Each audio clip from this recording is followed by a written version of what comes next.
شیخ صاحب، سب سے پہلے تو آپ یہ بتا دیجئے کہ حدیث کرتاس سے کیا مراد ہے؟ الحمدللہ رب العالمین والصلاة والسلام علی اشرف الانبیاء والمرسلین نبینا محمد وعلی آلہ واصحابہ اجمعین، اما بعد۔ حدیث کرتاس سے مراد اصل میں عبداللہ بن عباس رضی اللہ تعالیٰ عنہما کی حدیث ہے، جو کہ صحیحین میں موجود ہے۔ اور اس حدیث میں یہ ہے، عبداللہ بن عباس رضی اللہ عنہما روایت کرتے ہیں اور فرماتے ہیں کہ لما اشتد بالنبی صلی اللہ علیہ وسلم وجع قال ایتونی کتاب اکتب لکم کتابا لا تضلوا بعدہ، کہ جب نبی کریم علیہ السلام کی بیماری شدت اختیار کر گئی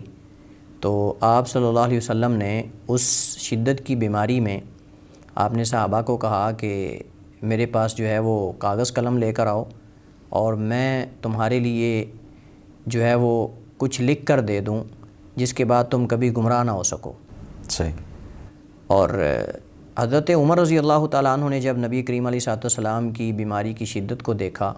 جیسے کہ حدیث کے الفاظ ہیں کہ حضرت عمر فرماتے ہیں کہ ان النبی صلی اللہ علیہ وسلم غلبہ الوجع وعندنا کتاب اللہ حسبنا، کہ نبی کریم علیہ السلام پہ بیماری جو ہے اس کی شدت ہے، لہٰذا ہمیں اللہ تعالیٰ کی کتاب جو ہے وہ کافی ہے۔ یعنی اللہ تعالیٰ کی کتاب پہ اگر ہم عمل کر لیتے ہیں، اور نبی صاحب ذرا کہ ان کے پاس نبی علیہ السلام کی احادیث کا بھی علم موجود تھا، تو ہم کبھی بھٹک نہیں سکتے۔ اور اس وقت پھر لوگوں کی آوازیں بلند ہوئیں، چونکہ لوگ دو فریقوں میں بٹ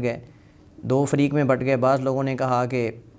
کاغذ قلم لے کر آؤ، اور نبی علیہ السلام کوئی وصیت جو ہے وہ آپ لکھوانا چاہتے ہیں۔ بعض لوگوں نے کہا کہ نہیں، حضرت عمر کا یہ ان کے اکیلے کا یہ قول نہیں تھا کہ اللہ کے نبی علیہ السلام کی بیماری شدت اختیار کر گئی ہے، لہٰذا جو ہے وہ کاغذ قلم نہ لایا جائے، تو بلکہ اور بھی کئی لوگ حضرت عمر کے ساتھ تھے۔ یعنی لوگ دو فرقوں میں بٹ گئے تھے، اور یہ نبی علیہ السلام کے زمانے کے اندر بھی اجتہادات ہوتے رہے ہیں۔ تو انہوں نے کہا کہ اللہ کے نبی علیہ السلام اس پہ جو ہے اس وقت آپ پر بیماری کی شدت ہے اور بیماری کا غلبہ ہے، تو اس وجہ سے جو ہے وہ فی الحال آپ نہ اس کو لے کر آؤ۔ یعنی یہ صحابہ کا اجتہاد تھا، اور جیسے صحابہ دیگر مسائل کے اندر اجتہاد کرتے تھے، ان میں بعض جو ہے وہ حق کو پہنچ جاتے تھے، بعض کا اجتہاد غلط بھی ہوتا تھا۔ بے شک۔ تو اصل میں حضرت عمر نے یہ دیکھا کہ نبی علیہ السلام شاید جیسے بیماری کی شدت کے اندر جو ہے وہ کچھ کلمات کہتا ہے، اللہ کے نبی علیہ السلام بیماری کی شدت کی وجہ سے کچھ لکھوانا چاہ رہے ہیں، اگر یہ دین کے اندر لازم ہے تو یقیناً اللہ کے نبی علیہ السلام جو ہے وہ ہوش میں آئیں گے اور یہ لکھوائیں گے۔